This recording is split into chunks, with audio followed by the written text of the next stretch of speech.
and today I will be reading you all Kim Possible, the last episode, a Kim Possible last episode creepypasta.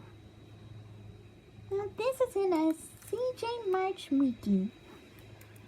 From what I gathered, the Shadow Lioness doesn't like this story because one of her fellow YouTubers think that the Kim Possible last episode creepypasta, well this one anyway, is garbage.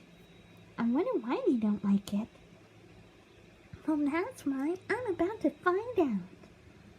Without further ado, let's get reading. Kim Possible. She is just another average girl. She is here to save the world. To stop her cause she's Kim Possible. Oh, sorry. I got a little distracted there. She can do anything, but not really. I found the last episode VHS tape the other day. Now let's get things out of the way and bring up the picture of a fat, gigantic, rainbow-colored original character. Do not steal elephant in the room. I have a confession to make, and it's gonna hurt everyone's feelings more than mine. 'Cause my feelings were hurt long ago. I was an up-and-coming film director for some inappropriate film industry. I was originally penning my script for my first promo. I'm not gonna say those things because they're pretty inappropriate. I'm not kidding either. And by the way, if you're a 50 and 7-year-old boomer parent, please cover your ears and monitor your kids. They'll end up watching lost episodes, exactly like what I'm about to describe to you. And also, if you are the same exact boomer parent who brainwashes and or betrays your children, also do not watch videos like this, because this is what happened with my mother. What a narcissistic woman. So my lifelong dream of becoming an adult film director was shattered because of my mom offering me to live a social security money due to her left-wing political views of other crappy morals she believes in. Despite that, however, I ignored all that and enjoyed my dull life as is. But something suspicious happened one fine and or productive day. I was browsing on YouTube just to watch some compilation videos featuring irate gamer, cinema snob, nostalgia critic, game dude, Paul Jared, and Angry Joe all in one. All because I had nothing else to do in my entire life. It was fine and dandy until I heard a whimsical doorbell ring. And then I answered. Strangely, it was Annoyed, and not someone in that costume either, but legit, the Annoyed holding 2 Domino's pizzas with the VHS tape with crooked label on it. Funny, I thought Domino's discontinued that mascot a long time ago, after that horrifying event back in the 90s, and holding a VHS tape? There was not pizza men who would carry home media. Plus, I don't remember ordering pizza. Your total is $25, my good sir, the Noid said, as I kindly tipped him $28.25, but yet miraculously slammed the 2 pieces and VHS tape in my face and pulled his rabbit ear by sprouting out. That's just the tip of the iceberg. If you think your life sucks, there's more to come. He giggled and hopped off. That guy was a lunatic. I wanted to call the police with my stylized Metal Gear Solid radio transit. Yeah, I keep forgetting that my batteries for that puppy were out of juice. Well, brownie points for giving me a VHS tape, let alone a lost episode VHS tape. I'll tell you by the crooked sticker label, written in black Sharpie.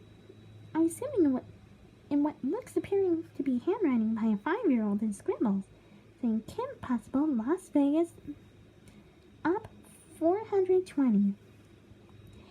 featuring lost images of both Kim Possible and Ron Stoppable taken from Google Images plastered in the bottom right-hand corner. I mean, what style witchcraft, voodoo, and magical mystery tool of spells could in this tape? Whatever. I remembered that there were bound to be cliches. Readers or viewers beware, depending on which platform this pasta will be viewed. Some people say that whose line is it? And I popped the tape into my dull TV and VHS combo to see what kind of stuff might happen, just out of curiosity. The tape started out with what I assumed, but I cannot confirm, the early, maybe pilot version of the Kim Possible theme song I've come to know and love. However, the female singer sounded a bit more off-key, more sour, hiccupy, and tipsy even. As if she was hungover from last night's karaoke night at the bar. An embarrassing one at that. The instrumentation also sounded off-key, and in addition, played off a MIDI keyboard. The episode eventually started. It starts off with Kim Possible sitting in her room alone, but with more light illuminating within the dark, presumably humming the theme song. She turned around, assuming she has a call from her boss. During the process of the scene unfolding, Kim responds to her boss, and her voice sounded more sinister and a bit more sadistic. Yes, Mr. Lone, all my evil doings will commence early in the morning. People will remember the event. There was no love for the Kim. She was abandoned, halted, viled, and emotionally butchered by all eternity. Hashtag subscribe to noise. Hashtag dab on some pizza. Hashtag epic win style. She hangs up her spy phone and goes to bed. The next morning, we see Kim and Ron Stoppable taking place during lunch hours at Middletown High School, having a little conversation. The scene plays as a typical episode until the next part, which made me think about hurling at the moment. Kim took out Ron's pet royal rat, Rufus, who happened to appear roadkilled with flies shielding the poor thing. The visible corpses within a skin show. Ron's reaction was painful, but Kim looked at the camera as if she was trying to break the fourth wall.